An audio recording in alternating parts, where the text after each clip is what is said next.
If you could go back and remove the hardest thing that ever happened to you, would you? The breakup, the betrayal, the failure, the year you barely held it together, the loss that changed you. Most people say yes instantly. Of course I'd remove it. But here's the uncomfortable truth. If you remove the hardest parts, you might remove the strongest parts of you too. The Stoics had a phrase for the mindset that changes this completely. Amor Fati, love of fate. Not tolerating your life, not accepting your life through clenched teeth. Loving your life, including the parts you didn't ask for. In the next few minutes, you'll learn what Amor Fati really means, how the Stoics practiced it, and how to use it to stop resisting your life and start living it. Most people live with a quiet argument running in the background. This shouldn't have happened. This wasn't supposed to be my life. I should be further ahead. They should have treated me better. I should have been luckier. And every one of those thoughts has the same effect. It turns your life into something you're constantly fighting. And when you fight reality, you don't just lose peace. You lose energy. You lose clarity. You lose momentum because you're spending your strength on something you can't change. The Stoics saw this, and they made a decision that feels almost impossible at first. Stop wishing life were different. Work with what is, and then go further than acceptance. Learn to love what is, not because it's pleasant, because it's yours. Marcus Aurelius wrote about this constantly. He didn't write it from a beach or a quiet retreat. He wrote it as an emperor under pressure, war, plague, political betrayal, daily responsibility with no escape. And he still wrote reminders to himself like this. The obstacle is the way.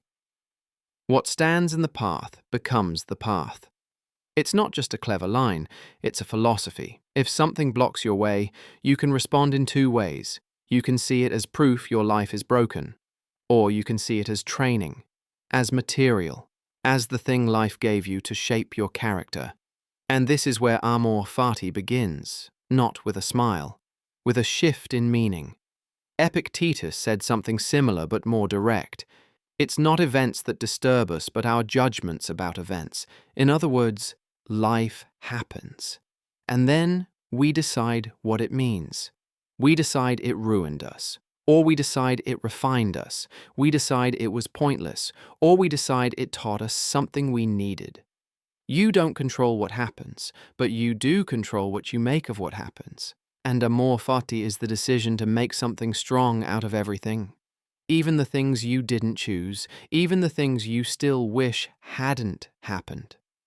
Now, let's make this real, because this is where most people get stuck. They hear, love your fate, and think it means, pretend you're happy about trauma. Pretend loss is good. Pretend pain is a gift. That's not it. Amor Fati is not fake positivity. It's not romanticizing suffering. It's not telling yourself a hard thing was good when it was simply hard. Amor Fati is honest. It says, this happened. I don't have to like it, but I refuse to let it poison my life from this point forward. I refuse to spend the rest of my days wishing for a past I can't return to. I will take what happened and build something from it. That's the love. Not love as a feeling. Love as a stance.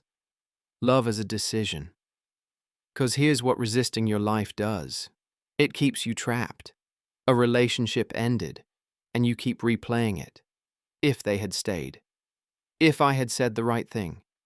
If I had been different. Years pass and you're still emotionally living in a timeline that doesn't exist. You didn't get the opportunity, and you keep insisting it should have been yours. You become bitter, you take it personally. You stop trying in the places you could actually win next. You lose time to a story that can't help you. You get a setback. Health, money, a mistake, and you label it as unfair, and you're right, sometimes it is unfair. But the label doesn't heal you, it only adds a second layer of suffering. Because now it's not just hard, it's hard and you're angry that it's hard. And that anger feels like strength, but it drains you. The Stoics would say this, the event is the event, but your resistance is optional, and your resistance has a cost. So Amor Fati is the refusal to pay that cost. It's choosing to stop bleeding energy into the past. and start investing it into what comes next. Here's the core practice. It's simple, but it changes everything. Ask this question when something goes wrong. What is this here to teach me? Now, don't misunderstand that question. It doesn't mean everything happens for a mystical reason. It means, since it happened, I'm going to extract value from it. I'm going to turn it into something useful. Because even if life wasn't fair, I still have the power to respond like a person with character. And that's the Stoic secret. They didn't measure life by comfort. They measured life by character. They didn't ask, did I get what I wanted? They asked, did I become who I respect? Now let's turn Amor Fati into something you can actually use. 3 moves, 3 shifts you can practice this week. First, name the reality cleanly. No should, no bargaining, no fantasy rewrite, just one sentence. This happened. They left. I lost it. I failed. My body changed. This is where I am. Not because you're giving up, because you're locating yourself on the map. You can't move forward if you won't admit where you are. Second, choose meaning on purpose. This is where most people accidentally choose meaning without realizing it. They choose meaning like, this proves I'm not good enough. This proves I'm behind. This proves life is against me. Amor Fati chooses meaning differently. It asks, how will I use this? How will I train with this? How will I become stronger from this? If life gave you a difficult person, you practice patience and boundaries.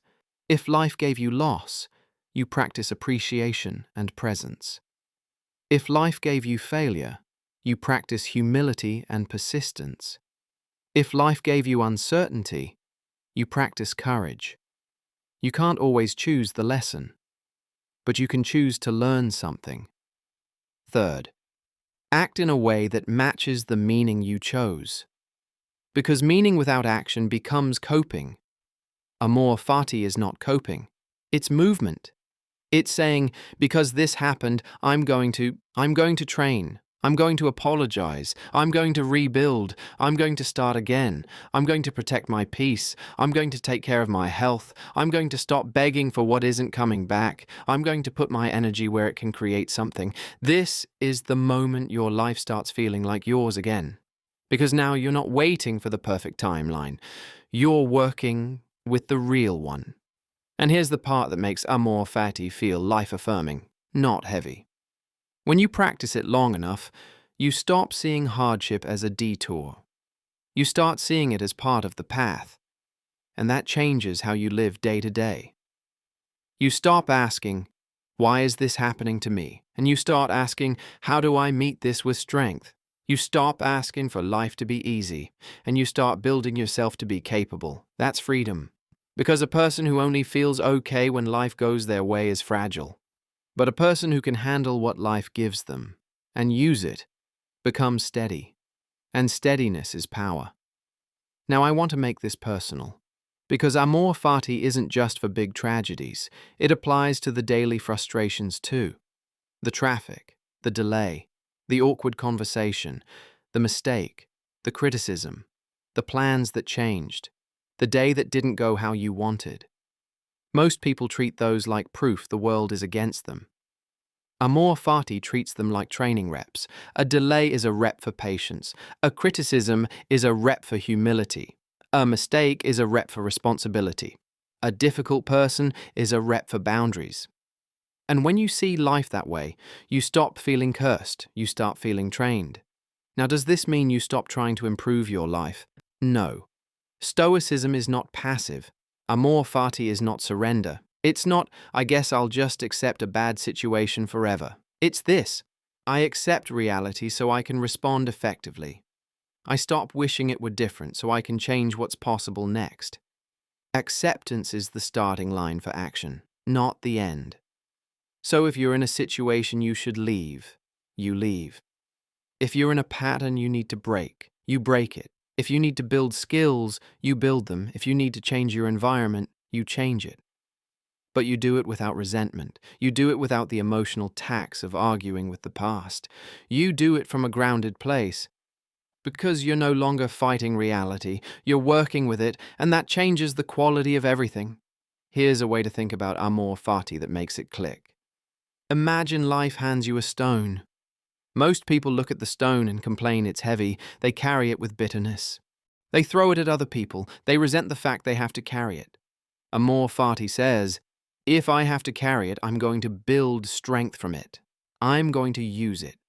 Maybe it becomes a weight that trains me. Maybe it becomes a step I stand on. Maybe it becomes a wall that protects my peace.